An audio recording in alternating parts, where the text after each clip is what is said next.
बर्तमान बड़ खबर पाणीपाग को नहीं बड़ सूचना नुआ अपडेट आज अंडमान छुईब मौसुमी राज्यर विभिन्न जिला को प्रबल गुड़गुड़ी और कालबैशाखी नहीं अलर्ट जारी कला पाणीपाग विभाग जाना कौन सब जिला कौन रही डिटेल्स इनफर्मेशन ता पूर्व वीडियो को लाइक करूँ जदि पार्टी आपंकर सांग साथी मान भिडटी को सेयार करनी जदि फ्रेंड्स आपने आमर ये चैनल नुआ ही वीडियो देखुं पूर्व केवे भी सब्सक्राइब करना तेज निहाती चैनल को सब्सक्राइब करे सहित पाखे आसुवा बेल आइकन को बजाय रखता तेज सारा राज्य में खईफटा ताती जनजीवन को व्यतिव्यस्त कर पकाउछि।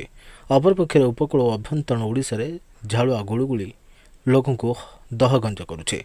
राज्य 17 सहर तापमात्रा 40 डिग्री ऊपर रही और संबलपुर रे राज्यर सर्वाधिक तापमात्रा 42.9 डिग्री रेकर्ड करा जायछि। भुवनेश्वर में क्रमागत तृतीय दिन तापमात्रा 40 डिग्री टपिଥିବା बेले कटक रे चलित वर्ष प्रथम थर ताती 40 डिग्री अतिक्रम करिछे। एही अवस्था आहुरी 3-4 दिन लगी रहीपर बोली कहुचे। यह मध्य मौसुमीर आगुआ आगमन सूचना राज्यवासी को सामान्य आश्वस्त करिछे। आज दक्षिण पश्चिम मौसुमी केरल उपकूल छुईब बोली पाणीपाग विभाग पूर्वानुमान करिछे। तेज आसंता 24 घंटा मध्य अंडमान सागर दक्षिण बंगोपसागर और अंडमान निकोबर द्वीपपुंजर किछि अंचल को दक्षिण पश्चिम मौसुमी वायु अग्रसर पर पाणीपाग स्थिति संपूर्ण अनुकूल रही पाणीपाग विभाग सूचना देइछे।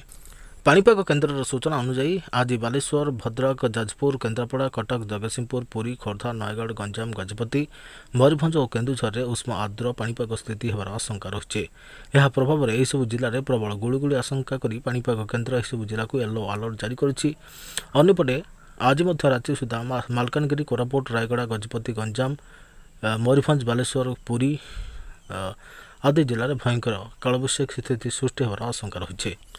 यही सब जिलागुड़िक पवन बेग 40 ରୁ 50 किलोमीटर रहा सहित बिजुली घड़घड़ी नहीं आशंका सेपरी गतकाली गंजाम नयगढ़ मयूरभंज सुंदरगढ़ और बालेश्वर समेत खोर्धा जिलार किसी अंचल में कालबैशाखी जनित वर्षा अनुभूत होता देखा मिलता।